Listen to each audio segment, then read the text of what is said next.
तो अब हम देखने वाले हैं इसका पार्ट थ्री। पार्ट थ्री क्या है? अंडर रूट में अंडर रूट वाले क्वेश्चन को देख के घबराना नहीं है, करना क्या है वही स्टेप याद रखना है।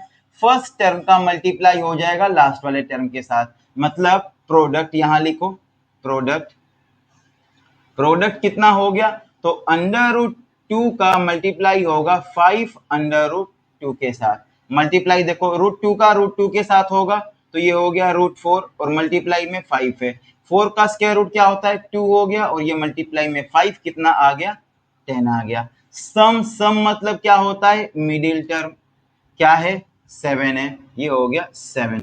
अब मुझे दो ऐसे नंबर ढूंढने हैं जिनका मल्टीप्लाई करके 10 आ जाए और सम करने पे क्या आ जाए? 7 आ जाए। कैसे पता लगेगा? तो इसके फैक्टर निकाल लो 10 के। तो ये हो गया 2 5 जा 10, 5 1 जा 5।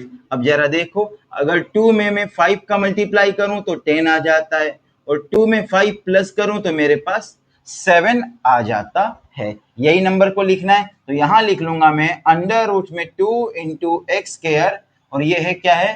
प्लस प्लस का 2 और x है तो x लिख लिया, और प्लस का 5x, और ये हो गया प्लस 5 अंडर रूट में 2। इसको थोड़ा सा रफ कर लेता हूं मैं, यहाँ p लिख देता हूं, सिर्फ p फॉर प्रोडक्ट हो जाएगा, इज इक्वल टू 0। देखो अंडर रूट का 2x स्क्वायर सेम लिखा, 2x प्लस 5x लिख लिया, ये जो मुझे यहाँ मिला था 2 और 5, तो ये हो गया मल्टीप्लाई करने पे 10x आ जा रहा है।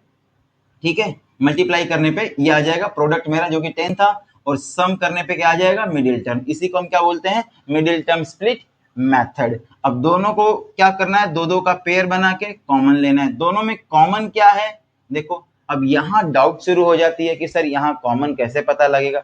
तो जरा एक चीज समझो, ये जो 2 है, ये जो 2 है, क्या इस 2 को मैं लिख सकता हूं कि 2 अंडर रूट 2 लिख सकता हूं? अगर मल्टीप्लाई होगा तो क्या आ जाएगा? मल्टीप्लाई होगा तो अंडर रूट में 4 आएगा, अंडर रूट में 4 आएगा, और अंडर रूट 4 का स्क्वायर रूट क्या होता है? 2 ही तो होता है। मतलब इसको मैं लिख सकता हूं 2 अंडर रूट 2। आई बात समझ में? वैसे ही यहाँ जो 5 है, यहाँ जो 5 है इसकी जरूरत तो है नहीं, चलो ठीक है।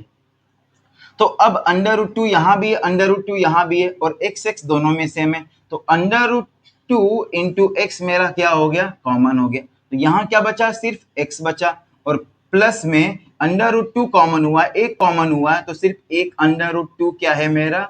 बच जाएगा, ब्रैकेट क्लोज। प्लस का साइन है, प्लस लिखो, 5 दोनों में कॉमन है, 5 लिखा, और ये क्या हो गया? x प्लस अंडर रूट में 2 और इज इक्वल टू 0। दोनों सेम आ गया, और हमेशा क्या आना चाहिए? सेम आना ही चाहिए। तो यहां मैंने लिखा under root 2 into x plus 5, दोनों को साथ करके लिख लिया, और ये दोनों का एक लिख लूंगा मैं, x प्लस अंडर रूट में 2 इज इक्वल टू 0। अलग अलग एक एक बार 0 के इक्वल हो जाएगा, तो under root 2 into x plus 5 is equal to 0, और ये हो गया x plus under root 2 is equal to 0। Transfer करूंगा, प्लस का है क्या हो जाएगा? माइनस का, तो ये हो गया under root 2 into x is equal to -5, multiply का है दूसरी साइड भेजा तो प्लस का, ये हो गया -5 अपॉन में अंडर रूट 2, पहली वैल्यू हो गई, और यहाँ क्या हो गया? x is equal to minus under root 2।